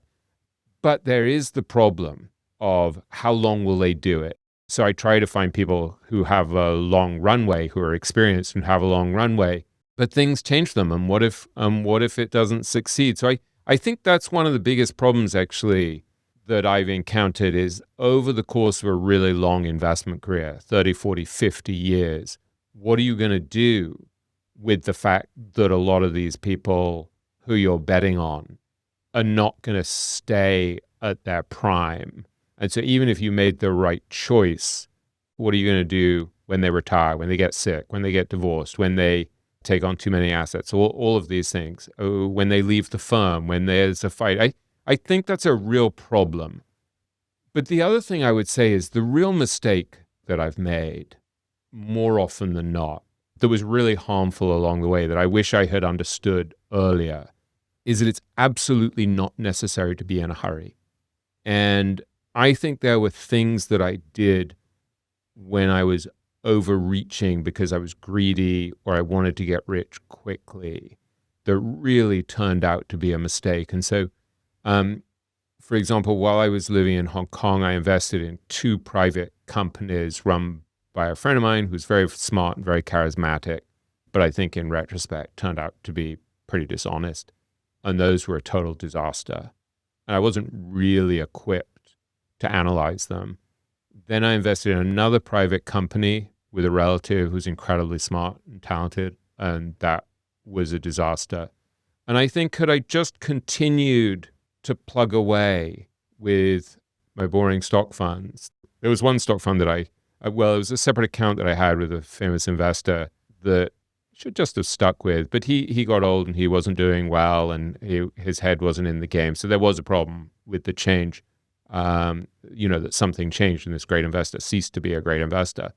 But I still should have just stayed in the market and not been in a hurry to invest in private companies, which I just wasn't equipped to do. If I have any competitive advantage, and I may have none at all, I may just be deluding myself, it's that I know a lot of great investors, and I'm probably a reasonable judge of character and talent and temperament, maybe not great, but reasonable. And so it makes sense for me to outsource to people who I think are really talented and then just not move, not do anything else, just not, just stick with it. So I think that combination of having a sort of core position in emerging markets from the very beginning and just being aware that I just wanted to ride the upward trajectory of the market, that's really key. And I think I more or less got that right. I basically did do that. I've done that for probably 35 years, something like that, the best part of that.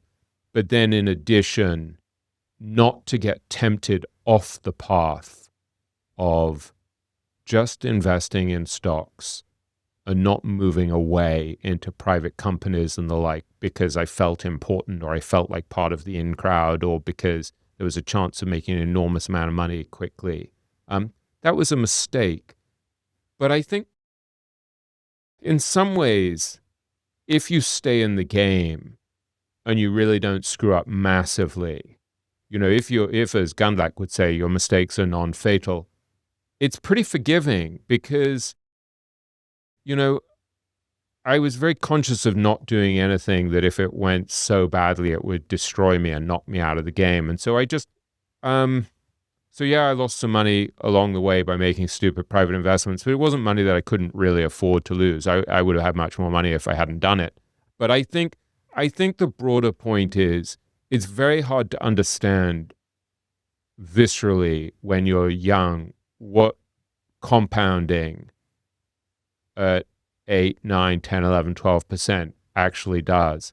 And I remember Francis Chu, a great Canadian investor, once saying to me, I was talking to him about exactly this subject, and he's like, 10% is enormous. Something along those lines, slightly misquoting him, but, over time, 10% a year compounded over decades is fabulous. And so there's no need to do anything spectacular that blows you out of the water. So it's not really, in answer to your question, that I would be more concentrated. I still am a great believer in concentration. I would actually be very diversified with a chunk of my money in index funds, which I did, but I would just stick with stocks and not overreach and not try to do anything crazy and not try to be in a hurry and just understand just the importance of resisting all of the temptations to do something stupid and to be in a hurry. But it was difficult at the time, partly because when I made a couple of those private investments, the stock market, at least after when I made one of them, the stock market had just gone nowhere for like a decade. And so you started to think, well, maybe the way to make money is in these private companies because here are all these people I know who've done really well. So it's really hard not to get lured away from just this very plain vanilla straight thing. The other thing I would say is the key, I think, in retrospect, or at least a key, is just to get the big things right. So if you live within your means and you keep adding to the pot and you keep your fees and expenses down and you keep taxes down and you take full advantage of, 529 plans and 401k plans and IRAs and all of these things, and you just add to the pot year in, year out, you will do well. And that has proven to be the case over more than 3 decades. And so despite all of my stupidity and all of my mistakes and all the ways I was tempted to get into, private companies that I didn't understand, it still worked out pretty well so far. It's difficult because you do sometimes want to roll the dice. And so, I mean, there was a time where I wrote a profile of Bill Miller for Fortune that was probably an 8 or 9 page profile back in 2001, where I was really focusing on the fact that he had put he bought 15% of Amazon. And almost everyone thought he was nuts. And I could see that it was kind of brilliant. And the stock had come down from 90 to 6. And I had huge admiration for Bill. And I was spending a lot of time with him. And I didn't buy it. Partly that was because I didn't really, it would have been a conflict of interest. And so I had to wait a bit because I wrote the story for Fortune. I would have had to wait several weeks before I was allowed to buy it. And I didn't have much free money at the time. I had a young child, maybe 2 young kids by then. And so I didn't have a lot of spare cash. And so sometimes you actually do want to take the risk. And then similarly, a few years ago when I was working on Richer, Wiser, Happier and I interviewed Bill, he told me that I should be buying Bitcoin and it was at like 8,000 or 10,000 or 12,000 or something. And I was like, there's no way I'm buying this useless thing that I don't even understand how to buy it. And, I don't understand technically how to buy it, and I don't understand what it is. And, my belief in staying out of trouble and surviving by not overreaching and doing things I didn't understand, in general, that's been a good thing. But, it would have been good if I had violated those principles and bought Amazon and bought Bitcoin. But look, I might have followed Bill and bought lots of those financial companies that were getting killed during the financial crisis, and he was wrong on that occasion. So it's difficult. I think you have to make an array of kind of rational investments where if you're wrong, it's not going to destroy you. So as Jeffrey Gundlach said, ask yourself, what's the consequence if I'm wrong? And so the mistakes I made, thank God, didn't kill me. I learned from them. And, generally over time, if you just keep funding those accounts and you just keep plugging away, this is a really beautiful game. And it's very rewarding. And it's been kind of joyful because not only did I learn about the world and investing and markets, but I got to learn from all of these great investors about how they think and how they live. So it's just been a very rich experience. So I'm very aware of the fact that I've talked way too much and have failed entirely to answer many of the questions that you guys sent me. So I think I'm going to do this another time. I'll come back and do another episode because you guys sent me amazing questions and I want to come back and answer more of them. So maybe in 6 months or 9 months or something like that, I'll do another Ask Me Anything question. And in the meantime, I had promised, I think, at least in my head and possibly in public, that I was going to send a signed copy of my book, Richer, Wiser, Happier, to someone whose question I answered here. And so I'm going to send a signed copy of the book to Tyler, the video editor, whose question you can tell got under my skin. And so I'm going to ask Tyler for his address, and I'll send him a copy of the book in California. And in the meantime, I'll be back very soon with more great guests. I've got some really interesting stuff lined up that I hope you'll enjoy. And I just wanted to mention one other thing, which is that I'm launching again my Richer, Wiser, Happier Masterclass, which I've been doing over the last year. It's a 1-year course that's an opportunity to study with me. And we meet up once a month over Zoom and chat for a couple of hours about a chapter in the book and the themes in that chapter. And then we've met a couple of times in person, which has been really joyful. And it's been such a fun experience that I'm going to do this again. I'll put together the details soon. And it's this is something that I do charge for, but it's just been a really fun experience, partly because it's just for a very small group. The last year, I capped it at 20 people, and I'm going to do exactly the same again. It's going to be a maximum of 20 people studying closely with me over the course of the year. And they're really amazing people. As I've mentioned occasionally in discussions about this in public, they tend to be fund managers, people managing family offices, CEOs, entrepreneurs, professional gambler in there, very renowned theoretical physicist turned quant investor. So these are amazingly high quality people studying with me over the course of the year, discussing these topics. And so if that sounds like something that would interest you, please write to my friend Kyle Grieve, Kyle, at theinvestorspodcast.com. And please add yourself to the waiting list. And hopefully the stars will align. We'll get to meet later in the year. But in the meantime, just thanks so much for all of your great questions. I've really enjoyed looking over what's been on your mind. And there's so much more to talk about. So keep the questions coming. I'll gather them up and I'll come back and talk about them more at another time. Thanks so much. Take care. Bye. A really important investing lesson, which is the importance of focusing on our best ideas. And Warren said at one point during the Q&A that Charlie and he would often talk about the fact that, as he put it, we made most of our money off 8 or 9 ideas over 50 years. And he said, every now and then you get extraordinary ideas, and most of the time you don't have an edge.